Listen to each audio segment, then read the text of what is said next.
Je me tenais dans le couloir devant le Grand View Hotel Broome, observant la coordinatrice de mariage vérifier son plan de table pour la 3e fois.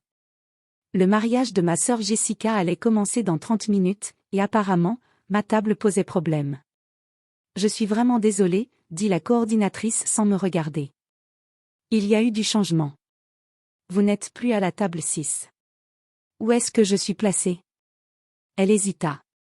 À la table 18, au fond, près de l'entrée des cuisines. Je n'avais pas besoin de demander pourquoi. Jessica avait été très claire la veille au dîner de répétition. Je ne peux pas laisser ma sœur célibataire et sans emploi à une table d'honneur. Ça fait mauvaise figure. Tous mes invités importants viennent avec des conjoints qui réussissent. Tu as 31 ans et tu es seule. C'est gênant. Ce que Jessica ignorait, c'est que je n'étais pas sans emploi.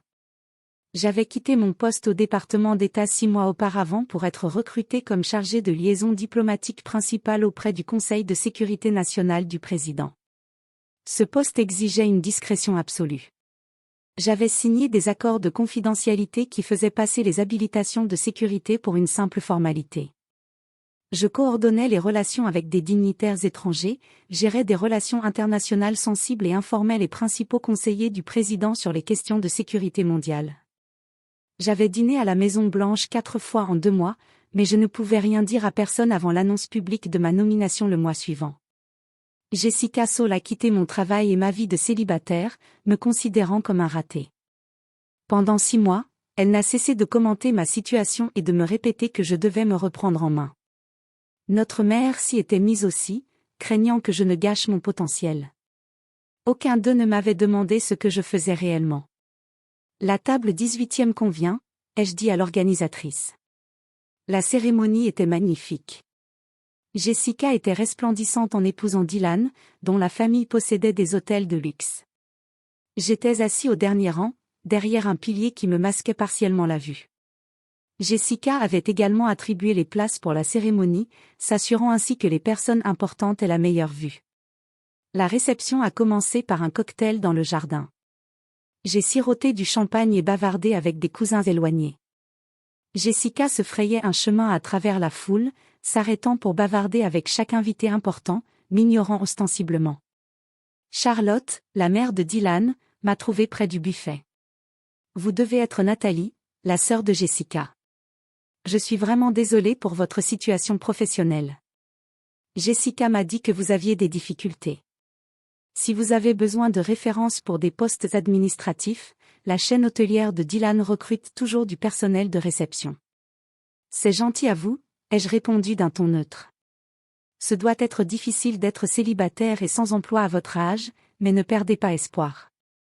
Elle m'a tapoté le bras et est allée saluer d'autres invités importants. J'ai discrètement consulté mon téléphone. 3 messages urgents de mon assistante du NSC. Une situation se développait en Asie du Sud-Est et nécessitait mon attention. Je devrais passer des appels après le dîner. Mesdames et messieurs, veuillez prendre place, a annoncé le coordinateur. Je me suis dirigée vers la table 18, nichée dans le coin au fond, près des portes de la cuisine. Mes voisins de table étaient le petit ami de la colocataire de Jessica à la fac, 2 cousins éloignés de Dylan, et plusieurs personnes qui semblaient tout aussi perplexes quant à leur place. Les tables principales étaient au premier rang, au centre. Celle de Jessica et Dylan était sur une estrade, entourée de familles et d'invités VIP. Mes parents étaient assis à la table 2 avec les parents de Dylan et leurs associés. La table 18 était réservée aux invités de marque, ceux qu'on voulait placer discrètement. Le service du dîner commença aux premières tables. Nous regardions les serveurs apporter l'entrée à la section VIP, tandis que nous attendions, encore et encore. Je crois qu'ils nous ont oubliés, murmura le cousin de Dylan au bout de 20 minutes. Soudain, j'entendis du bruit à l'entrée, des voix qui s'élevaient. La coordinatrice, l'air paniqué. Et puis je les vis, 2 hommes en costume sombre, oreillettes sur les oreilles, qui scrutaient la salle. Les agents du secret service se déployaient. La musique s'arrêta. Les conversations s'éteignirent, tous les regards se tournèrent vers eux. Les agents du secret service parlaient d'un ton urgent avec la coordinatrice, qui secouait la tête et montrait son plan de table du doigt. Puis il entra, Andrew Morrison, le fils du président. J'avais travaillé avec Andrew à 2 reprises le mois dernier. Il était conseiller spécial pour la politique jeunesse et assistait parfois aux réunions du Conseil de sécurité nationale. Il était professionnel, intelligent et dévoué au service public malgré la pression médiatique constante. Il était censé être en Californie ce week-end. Nos regards se croisèrent dans la salle de bal. Il sourit, son vrai sourire, pas celui qu'il affichait en public, et se dirigea vers moi. Les agents du secret service l'encadraient, et tous les regards étaient tournés vers lui tandis qu'il traversait la salle, passant devant les tables VIP, devant mes parents, devant l'estrade de Jessica. Il se dirigea droit vers la table 18. « Nathalie, dit-il chaleureusement, je suis vraiment désolé d'être en retard. Le sommet s'est terminé plus tôt que prévu, et je ne pouvais pas manquer le mariage de votre sœur. » Un silence de mort s'abattit sur la salle. 300 invités le fixèrent. Jessica était devenue livide. Charlotte semblait abasourdie. Ma mère était bouche bée. Andrew, parvins-je à articuler. Je ne m'y attendais pas. Tu avais dit que tu ne pourrais pas venir. Je ne pouvais pas rater ça. Pas après ton invitation il y a 3 mois. Il regarda la table près des portes de la cuisine, derrière nous, et comprit aussitôt. C'est votre table ? Oui. Intéressant. Il se tourna vers les agents des services secrets. Voici Nathalie Chin. Nous serons à cette table. La coordinatrice accourut, manquant de trébucher. Monsieur Morrison, je vous prie de m'excuser. Il y a eu une terrible erreur. Une place d'honneur vous est réservée à la table principale. Veuillez me suivre. Je suis très bien ici, répondit Andrew d'un ton aimable. Nathalie m'a invité. Je m'assiérai à sa table. Jessica apparut, un sourire forcé de mariée. Andrew, Monsieur Morrison, nous sommes honorés de votre présence. Mais vraiment, vous devriez être assis avec la famille, avec l'invité de marque, et non ici. Nathalie fait partie de la famille, n'est-ce pas? Le ton d'Andrew était poli, mais laissait transparaître une certaine distance avec votre sœur. Ça fait de cette table une table familiale, non? Oui, mais... Jessica hésita. On pensait juste qu'avec la situation actuelle de Nathalie. Sa situation actuelle, répéta Andrew. Vous voulez dire son poste de conseillère diplomatique principale auprès du Conseil de sécurité nationale? Cette situation-là. Le silence s'épaissit. Dylan avait rejoint Jessica. Excusez-moi. Vous avez bien dit Conseil de sécurité nationale? Oui. Nathalie travaille à la Maison-Blanche depuis 6 mois. Elle coordonne les relations avec les chefs d'État étrangers, gère des relations diplomatiques délicates et informe régulièrement les principaux collaborateurs du président. Son niveau d'habilitation de sécurité est supérieur à celui de la plupart des généraux. Andrew me sourit. C'est aussi elle qui a veillé à ce que nos récentes négociations avec 3 pays d'Asie du Sud-Est ne s'effondrent pas. Le président l'a remerciée personnellement lors du point de presse de la semaine dernière. Ma mère s'était levée de la table numéro 2. Nathalie travaille à la Maison-Blanche. Pour 6 mois. Sa nomination sera annoncée publiquement le mois prochain, mais vu les circonstances, je pense que le secret n'a plus lieu d'être. Tu as regardé Jessica. Tu l'as placée au fond, près de la cuisine, parce que tu la croyais sans emploi et sans succès. Charlotte a retrouvé sa voix, mais Jessica a affirmé nous avoir dit que Nathalie avait des difficultés à trouver du travail. J'ai quitté l'État parce que j'ai été recrutée pour un poste plus important, ai-je dit doucement, mais je ne pouvais rien dire à personne à cause des accords de confidentialité et des protocoles de sécurité. Jessica ne m'a jamais demandé ce que je faisais. Elle a simplement supposé. Tu nous as laissé croire que tu étais en échec, a-t-elle dit d'une voix forte. Tu as inquiété maman. J'ai essayé de te dire que j'allais bien à plusieurs reprises. Tu ne voulais rien entendre. Les agents du secret service se sont positionnés près de notre table, ce qui signifiait que le fils du président était officiellement relégué au fond. Les photographes de mariage prenaient des photos, comprenant que c'était là le sujet de l'événement. Le père de Dylan s'approcha alors, arborant un sourire d'homme d'affaires. Monsieur Morrison, vous seriez sans doute plus à l'aise à une meilleure table. Nous pouvons changer les places. Je suis bien ici, répondit Andrew. Je me demande cependant pourquoi Nathalie est assise ici. Elle m'a invité il y a 3 mois. Lorsque j'ai confirmé ma présence, j'ai précisé que je viendrais en tant qu'invité. L'invitation a été envoyée à la Maison-Blanche. La coordinatrice consulta sa tablette, les doigts tremblants. Oui, nous avons reçu la confirmation par courriel de la Maison-Blanche. Nous avons cru à une blague. Vous avez cru que la confirmation du fils du président était une blague, s'exclama Andrew. Et au lieu de vérifier, vous l'avez ignoré. Jessica nous a dit de l'ignorer, répondit rapidement la coordinatrice. Elle a dit que sa sœur ne connaissait personne d'important.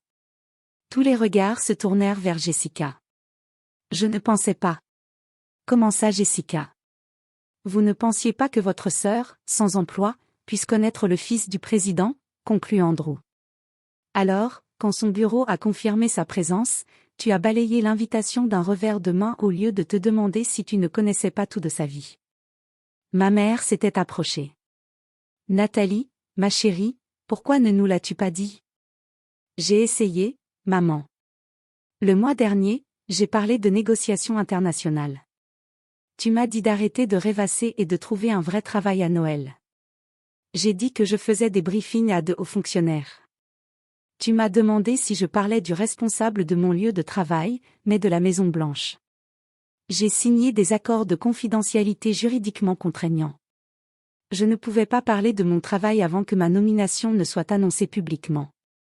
Les sanctions comprenaient des poursuites judiciaires et un licenciement. Le téléphone d'Andrew vibra. Il esquissa un sourire. La presse s'en est emparée, le fils du président refuse une place VIP pour rester avec une employée de la Maison-Blanche, reléguée au fond de la salle.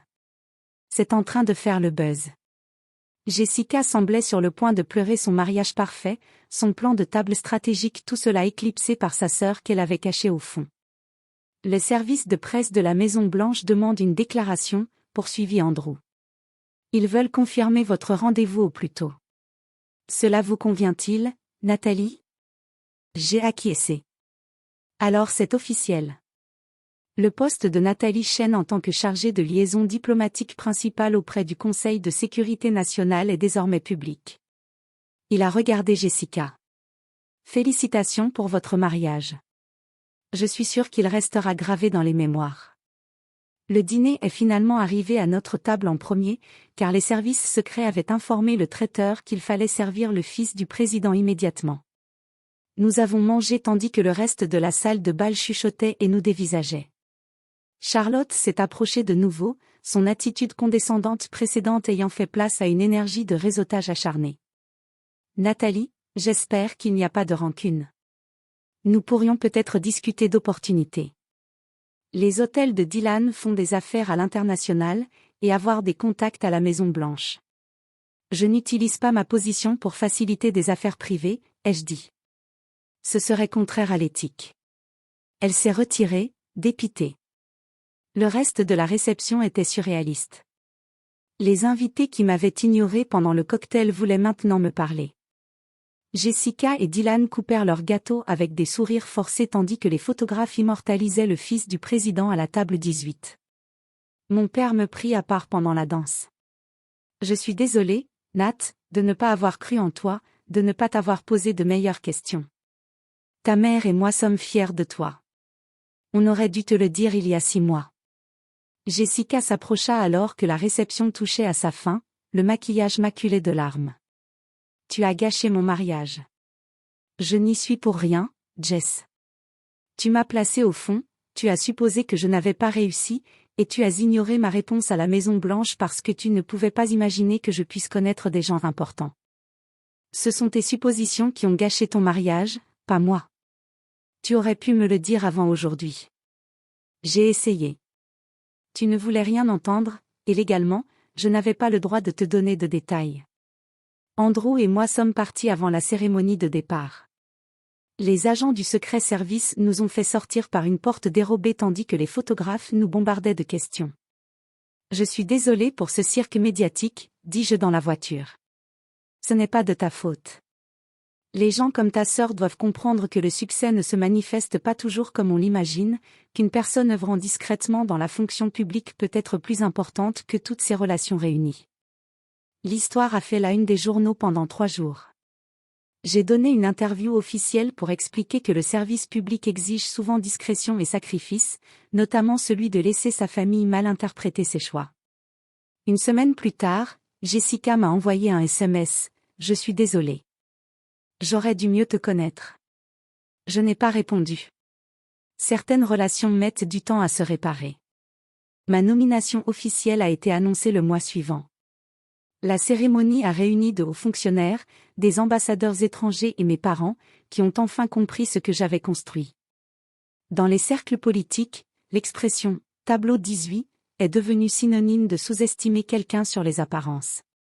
J'ai reçu des dizaines de messages de personnes licenciées, me remerciant d'avoir mis en lumière le fait que la valeur n'est pas toujours visible. J'ai continué à travailler, à négocier, à gérer des crises dont la plupart des gens n'auraient jamais entendu parler. L'incident du mariage a disparu des médias, mais je n'ai jamais oublié la leçon, le succès fondé sur la compétence et la discrétion vaut mieux que celui bâti sur les apparences, le véritable pouvoir n'a pas besoin d'une place de choix. Il inspire le respect où qu'il se manifeste. Et parfois, la personne que tout le monde ignore, reléguée au second plan, est la plus importante.